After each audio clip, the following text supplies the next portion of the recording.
SK 하이닉스가 2018년도에 이천시에 내게 된 지방 소득세는 3,300억 정도로 파악이 되고 있습니다.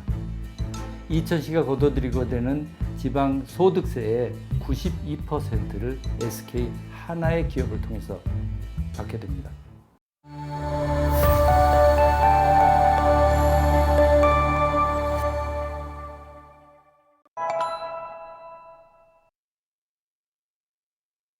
안녕하십니까. 넥스트시티 포럼 대표 김동근입니다. 이번 주제는 기업하기 좋은 도시입니다. 왜 우리가 기업하기 좋은 도시를 주제로 삼았을까요? 역시 먹고 사는 문제는 우리가 생활하는 데 있어서 가장 먼저 우선 고려해야 될 문제입니다. 먹고 사는 문제, 일자리의 문제입니다. 일자리의 문제는 누구의 도움 없이 스스로 자존감을 가지고 살아갈 수 있는 기본 출발점이기도 합니다. 또 우리가 살면서 자아 실현이라고 하는 자기 목표를 실현해가는 출발선이기도 합니다. 최근에 우리 사회의 복지 문제가 화두가 되고 있습니다. 기술 환경이 급격하게 변화하면서 사회의 양극화 등 여러 가지 문제가 제기되는 과정 속에서 이제 복지 문제가 화두가 되고 있는데, 최고의 복지는 일자리 문제를 해결하는 것이라고 하는 지적들이 많이 있습니다. 결국 일자리는 복지와 경제 문제를 모두 해결하는 수단입니다. 그런데 일자리는 기업이 만듭니다. 그래서 그 기업이 도시와 도시 속에서 어떤 역할을 하느냐가 매우 중요한 화두가 되고 있습니다. 이 사례와 관련해서 이천시와 SK 하이닉스의 40년 동행을 살펴보는 것을 통해서 일자리 그리고 기업이 도시와 어떤 관계가 있는가 하는 부분을 살펴보는 것은 좋은 사례가 되리라고 생각합니다. SK 하이닉스는 1983년도에 이천시에 입지를 하기 시작했습니다. 당시 이천시 인구 11만 정도였는데 40년 정도 지나면서 인구가 2배 정도 규모로 늘었습니다. 기업체 수는 9배 정도 늘었습니다. 지금 SK 하이닉스의 임직원 수는 2018년 기준 18,000명 정도라고 합니다. 하지만 거기에 연관되어지는 기업과 모두 합친 일자리 수를 생각을 해보면 엄청나다고 생각을 합니다. 기업이 들어오게 되면 지방정부는 세수 확보를 통해서 지역을 발전시킬 수 있는 재원을 마련하게 됩니다. SK 하이닉스가 2018년도에 이천시에 내게 된 지방 소득세는 3,300억 정도로 파악이 되고 있습니다.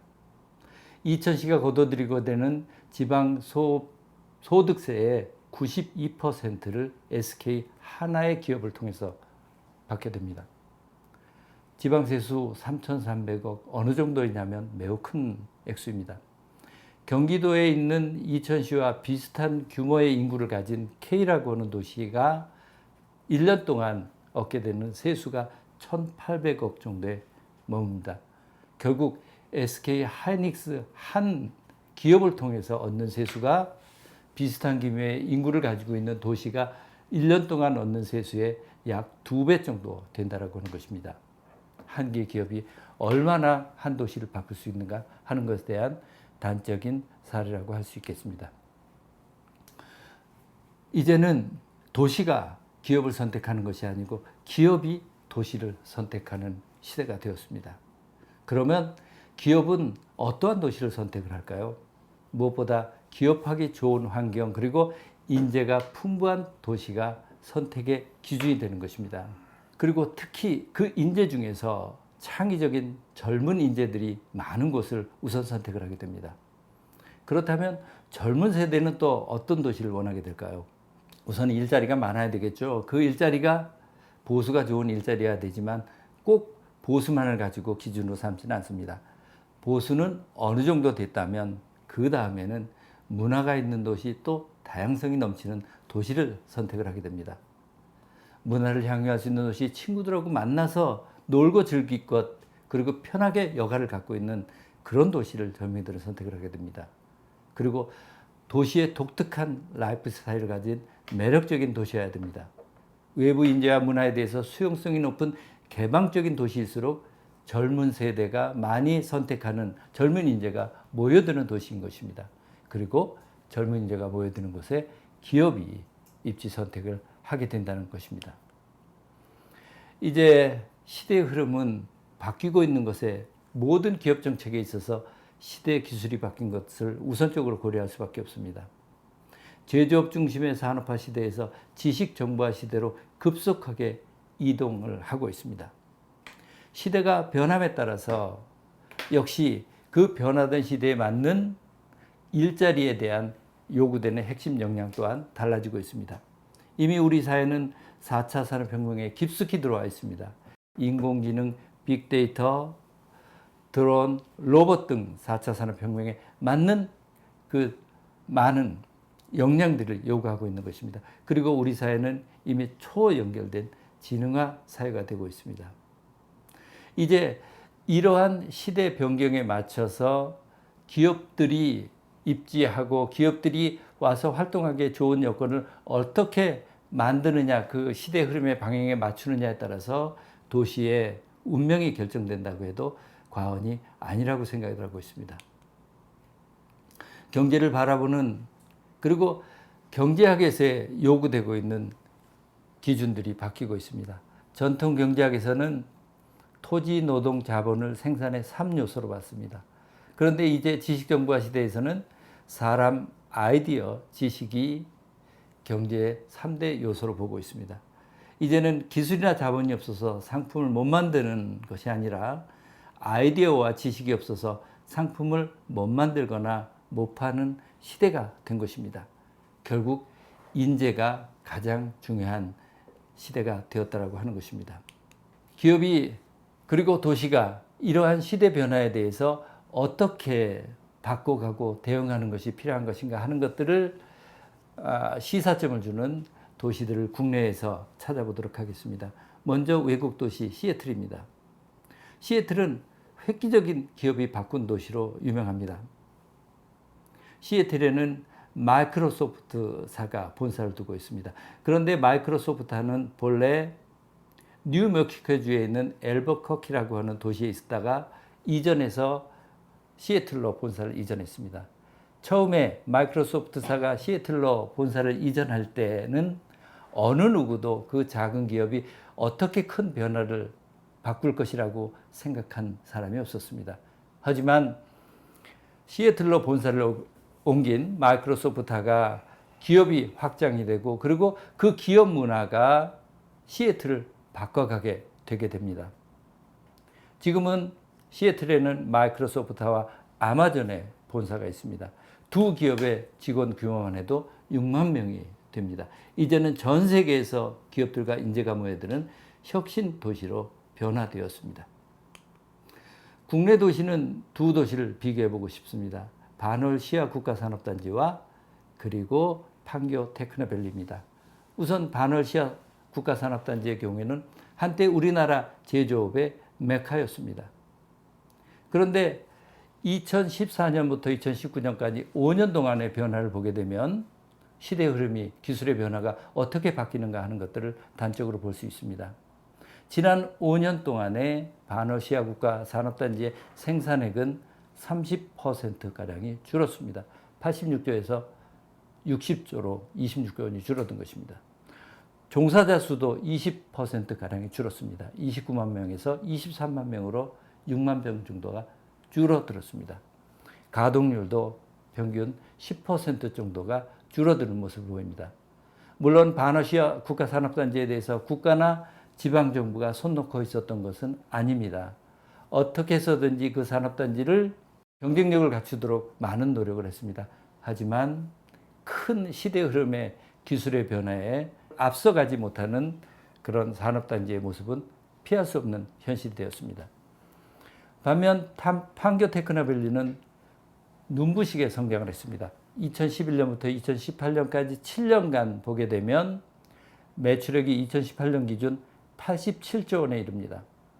시야산업 반월단지에 비해서 판교 테크노밸리는 부지 면적이 50분의 1밖에 차지하지 않습니다. 하지만 매출액은 훨씬 더 많습니다.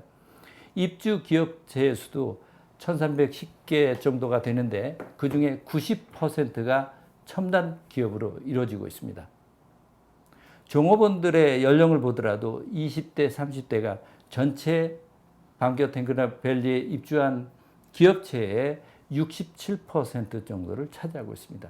그만큼 젊고 역동적이고 그리고 발전 가능성이 높은 그런 도시로 바뀌고 있다고 볼 것입니다. 그렇다면 기업하기 좋은 도시는 어떻게 만들 수 있을까요? 이제는 기업하기 좋은 도시를 보게 되는 관점과 역할이 특히 중앙정부와 지방정부에서 어떤 관점과 역할로 바뀌어야 하는 것인가에 대해서 초점을 맞춰야 될 때라고 생각합니다.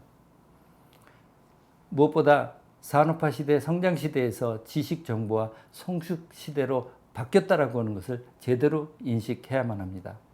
이제는 양적인 성장 시대 그리고 공급자 위주의 기업 정책은 더 이상 적용되기 어렵다고 생각을 합니다. 양적으로 투입하는 것에 비례를 해서 양적으로 산출이 나오는 그런 시대는 아니다라고 하는 것입니다. 이제는 스마트하게 시대의 흐름, 기술의 흐름에 바뀌어서 질적인 성장을 추구해야 될 그런 시대인 것입니다. 기업 유치의 관점을 넘어서 인재 유치의 관점으로 바뀌어가야 합니다. 우리가 판교 테크나밸리의 성장은 첨단 기업의 업종들을 많이 유치한 것도 이유가 있겠지만 무엇보다 창의적이고 도전적인 젊은이들을 집중할 수 있었기 때문이라고 하는 것입니다. 젊은이들은 보수의 문제뿐만이 아니고 그곳에서 생활하기에 편한 곳이어야만 합니다. 문화시설이 갖춰야 되고 녹지가 갖춰야 되고 놀고 즐길 수 있는 그런 여유로운 공간을 갖추는 것이 무엇보다 중요하다고 생각합니다. 또한 인간 중심의 도시개혁을 지적하는 사람들이 많이 있습니다. 다양성과 문화가 향유할 수 있는 그런 도시가 되어야 됩니다. 도시가 개방적으로 바뀌어서 모든 의견들을 수용할 수 있는 그런 개방의 문화가 된 그러한 도시를 어떻게 바꿀 거냐 하는 것입니다. 결국은 기업들이 유치하게 되는 것에 있어서 혁신적인 사고를 가진 리더가 어떤 역할을 하느냐에 따라서 좋은 기업을 유치할 수 있고 좋은 기업이 성장할 수 있는 환경이 만들어진다라고 볼 수 있을 것 같습니다. 지방정부의 역할에 대해서도 재정립돼야 된다는 지적들이 많습니다. 변화와 혁신은 역시 민간 기업이 주도를 하게 됩니다. 공공이 만드는 일자리는 비정규직일 수밖에 없습니다. 정부는 지원하는 역할에 집중해야만 합니다. 최근에 공공배달앱 또 제로페이 같이 민간이 직접 배달앱을 만들어서 운영을 한 곳에 공공이 직접 선수로 뛰어드는 경우를 지켜봤습니다. 저는 그러한 공공이 직접 기업 활동의 플레이어로 뛰어가는 것이 과연 성공할까라고 하는 것에 대해서 많은 의문을 갖습니다. 시장의 질서를 교란하는 것을 떠나서 그동안 공공이 보여준 행태를 볼 때 과연 민간의 그 역동성을 따라잡을 수 있을까 하는 것입니다. 공공은 선수가 아닌 심판의 역할에 충실해야만 합니다.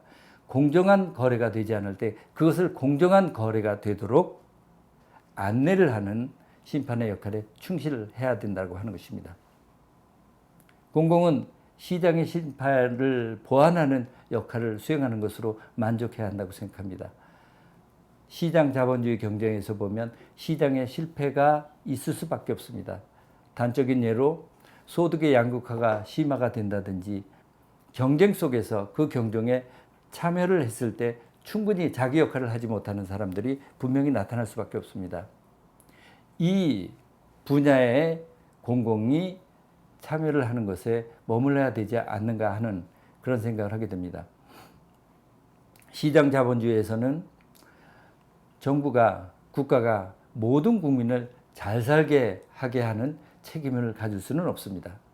하지만 정부 그리고 국가는 모든 국민이 최소한의 인간다움을 살 수 있는 미니멈 수준을 보장을 해야 될 의무는 있습니다. 그 역할을 지방정부가 해야 한다는 것입니다.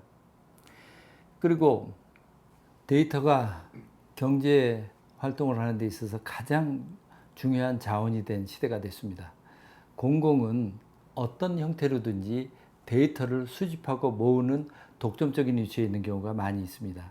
이제 그 데이터가 사회의 공유자산으로 활용되어야 한다고 생각합니다. 공공에서 확보한 데이터가 국가 안보 또는 개인의 프라이버시 등 최소한의 요건을 제외한 다른 부분에 있어서는 사회가 공유를 해서 그 부분을 적극적으로 활용할 수 있어야 된다고 생각합니다. 10여 년 전에 이런 일이 있었습니다. 경기도에서 교통 데이터를 이용해서 고등학생이 버스 앱을 만든 경우가 있었습니다.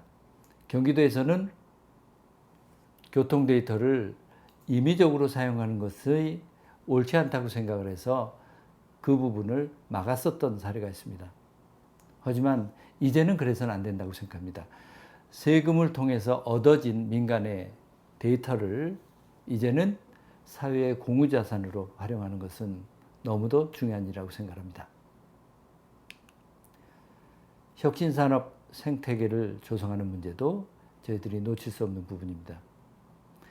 판교 테크노밸리와 같은 혁신 기업들이 들어설 공간 확보를 하는 것, 지방정부가 해야 될 중요한 과제 중에 하나입니다. 광교 테크노밸리가 조성될 때 저도 현직에 있으면서 그 밸리의 조성에 있어서 직간접적으로 참여해 본 경험이 있습니다.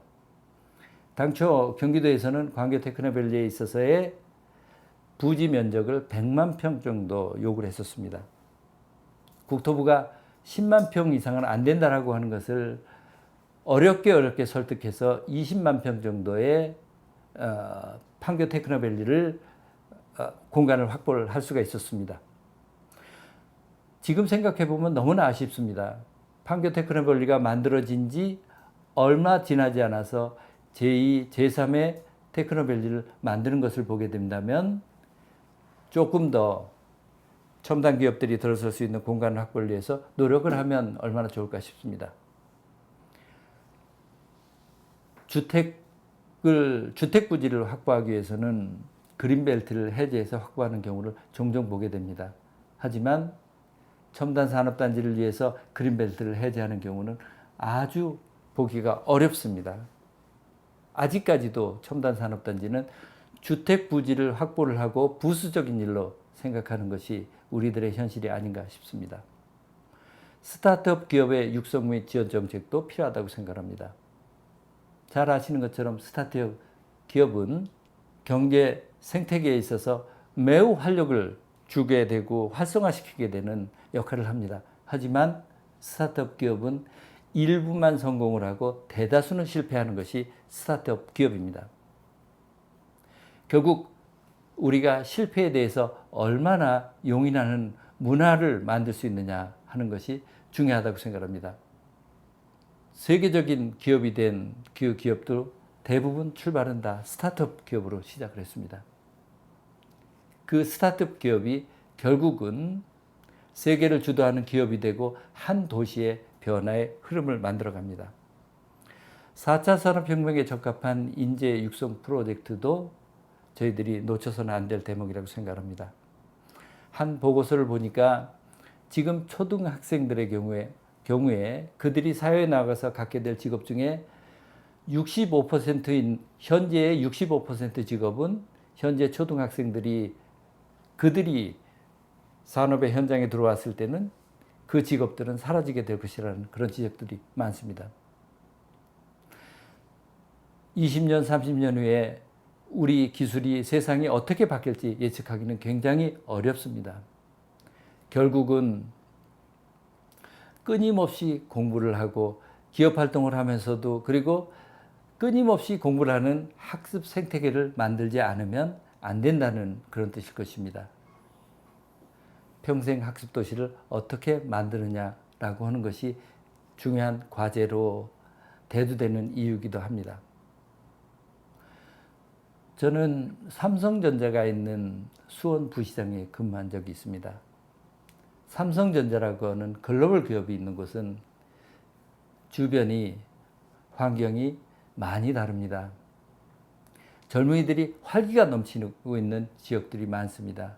놀만한 곳도 많고 쉴만한 곳도 많습니다. 삼성전자가 있는 수원시의 경우에는 삼성전자를 통해서 얻는 세수를 통해서 도시관리도 훨씬 세련되게 하고 도시의 미래를 준비할 수 있는 역량이 생기는 것을 지켜보게 됩니다.